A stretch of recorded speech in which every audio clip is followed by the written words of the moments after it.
O PT odeia os evangélicos? Por que tanta raiva do Partido dos Trabalhadores contra um grupo tão importante no Brasil? Vamos entender isso? Nesse vídeo eu vou explicar para vocês por que dessa raiva do Haddad e do PT é muito maior do que algo relacionado, por exemplo, com a questão eleitoral. Vou demonstrar para vocês como isso atrapalha o projeto de poder do partido e por que os evangélicos botam tanto medo no Partido dos Trabalhadores. Antes de continuar, peço para você se inscrever no canal, deixar o seu like, clicar no sininho e, aliás, muito obrigado, chegamos a 1 milhão de inscritos, isso é muito bom, isso é muito importante pra gente. E se quiser ajudar a gente, www.mbl.org.br/contribui. É importante contribuir porque estamos agora em fase de manifestações. E se você quiser ir no nosso congresso, conhecer nossas ideias, ser treinado por nós, vai ter Paulo Guedes, vai ter governadores diversos, a gente tá liberando os nomes, Danilo Gentili, Carlos Andreasa, vai ter eu, Kim, Arthur, Holiday, time todo. loja.mbl.org.br, compra seu ingresso, o primeiro lote está acabando agora, e aí não reclame quando o preço aumentar, eu avisei você, tá ok? Pois bem, meus queridos amigos, voltei agora de viagem de Brasília, conversei com parlamentares eleitos, com parlamentares que não foram eleitos também, isso vai ser tema para um outro vídeo também, porque antes de fazer meu juízo sobre esse novo parlamento, esse novo legislativo, vou esperar as eleições passarem, porque vamos derrotar o PT antes, e aí depois a gente comenta o que foi eleito, porque eu tô bem preocupado com o que eu vi. Mas conversei com alguns parlamentares ligados à bancada evangélica, eles comentando, né, da intensidade dos ataques que o Fernando Haddad vem fazendo, ora a Igreja Universal, ora os evangélicos como um todo. E a sua primeira percepção ao ouvir isso, eu falei, lógico, todas as pesquisas demonstraram que o Fernando Haddad ele vai melhor entre os católicos do que entre os evangélicos. Isso é uma verdade que explica, vamos dizer, uma questão meramente conjuntural dele estar fazendo certos ataques, tentando ganhar votos entre os católicos, tentando criar aquela divisão que já houve com mais força no Brasil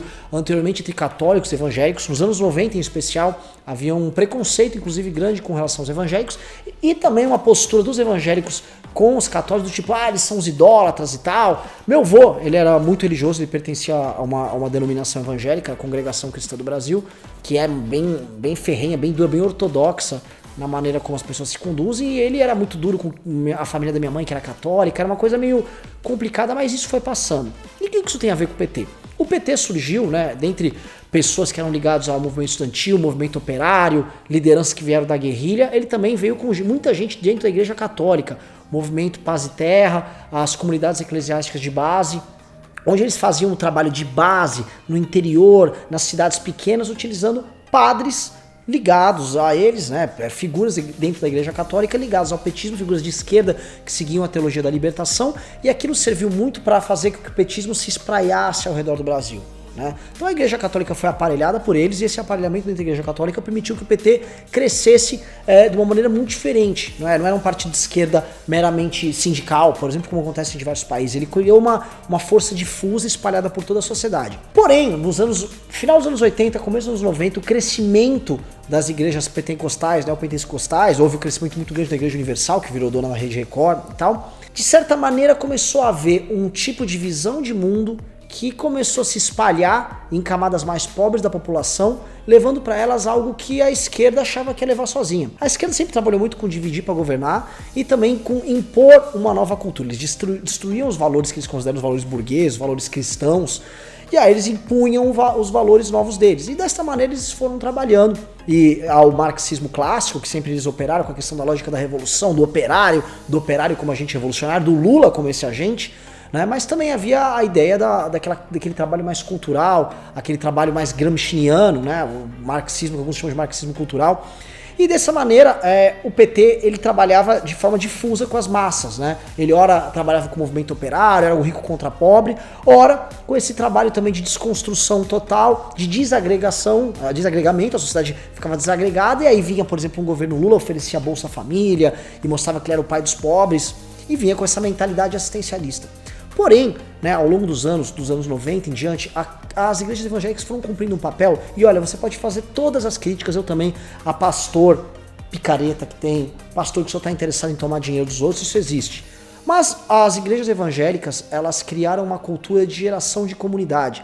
Se você está numa cidade pequena, se você mora numa periferia de uma grande cidade, está perdido, isolado, sua família está destruída, se é mulher, seu marido está no álcool, né, ou está usando drogas, seu filho está envolvido com drogas, o único refúgio que você encontra não é no Estado, não é no seu vizinho, É na igreja. A igreja gera o senso de comunidade, de pertencimento, de ajuda, de você ter uma missão maior. E as igrejas evangélicas fizeram esse papel, que é um papel civilizacional, né? Você pode ter todas as críticas das igrejas evangélicas, mas esse trabalho civilizacional na base que eles fizeram foi um trabalho muito importante, e é um trabalho que começou a demonstrar resultado ao longo dos últimos anos, quando a gente percebe que houve uma ascensão muito grande de pessoas que eram pobres e que foram fazer parte, por exemplo, da famosa classe C que o Lula tanto falava. Só que além de gerar comunidade, além de gerar pertencimento, além de gerar um propósito na vida de muitas pessoas, isso também trouxe duas coisinhas que o PT não está gostando nem um pouco, que é o conservadorismo moral e é a lógica da prosperidade, do trabalho que vai engrandecer você, que vai levar você a ter dinheiro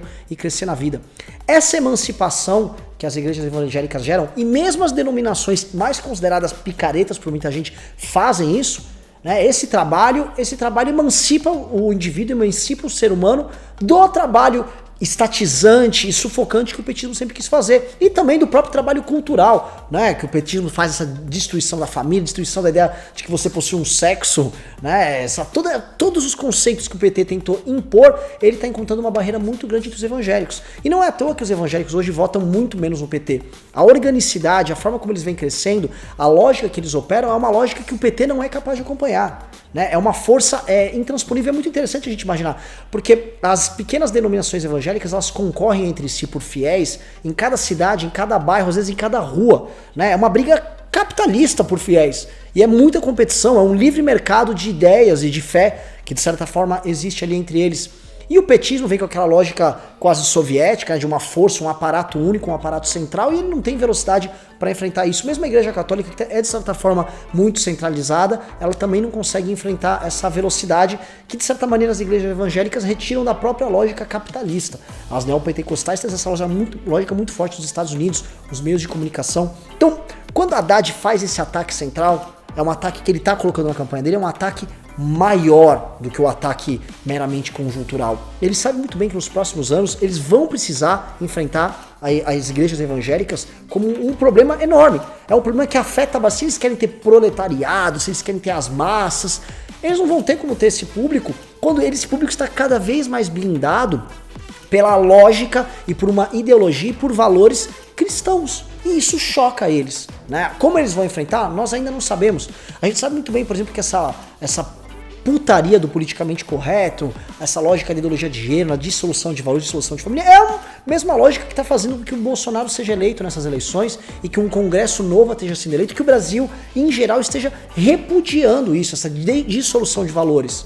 Né? Essa lógica não vem operando muito bem e no máximo tem algum sucesso, vai numa Vila Madalena em São Paulo, num Leblon, elege sempre um parlamentar do PSOL aqui e ali em grandes metrópoles, mas isso não é o suficiente para você ter um projeto de país. Você não vai construir um projeto de país de esquerda, né, falando aqui de acordo com o petismo, num cenário onde você não consegue dialogar com as massas, em especial num país pobre como o Brasil. Então o PT tem esse problema, é um problema grande. As igrejas evangélicas avançam inclusive no eleitorado deles no Nordeste, né, nas periferias, no interior do Oeste, isso vem crescendo, vem tomando força. Os veículos de comunicação que eles têm na mão também demonstram isso. Basta ver a Rede Record, que vem de certa maneira fazendo campanha pro Bolsonaro, enfrentando eles e botando ainda mais medo no PT. Então esse medo e esse ódio que eles têm é justificado. É uma ameaça à própria existência do petismo. E é também uma forma de emancipação dos cidadãos. Então, você pode ver qualquer defeito, e existem defeitos nessas instituições, nessas denominações, mas no final das contas, esse é um dos elementos, é mais um tijolinho que se somou para a derrocada da esquerda no Brasil. É isso aí, muito obrigado. Inscreva-se no nosso canal, youtube.com/mblivre. Precisamos da sua ajuda. Acesse mbl.org.br/contribua.